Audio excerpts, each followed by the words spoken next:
Why does your scanner show the P0028 engine code? What does it mean?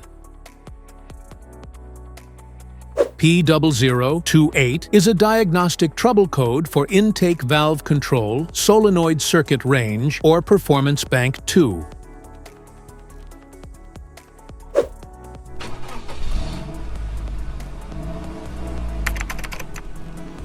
This engine code indicates that this code is related to the variable valve timing VT or variable valve lift VVL system, which adjusts the engine's valve timing or lift for improved performance and fuel economy. Under this circumstance, stop driving and repair your vehicle immediately.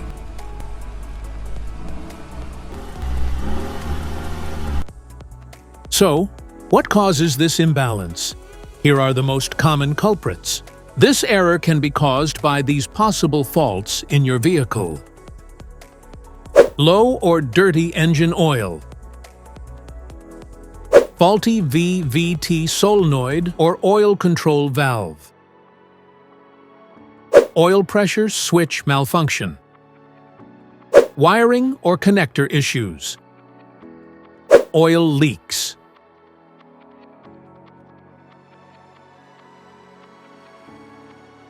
Each DTC code corresponds to a specific issue in your vehicle. This error code occurs in any OBD2-equipped vehicles, especially those in manufacture. Since 1996, it is commonly found in Subaru models. If you want to fix this error code, let us know in the comments section. We will definitely make the video on your demand. If you like this video, don't forget to subscribe to our channel. Thanks for watching.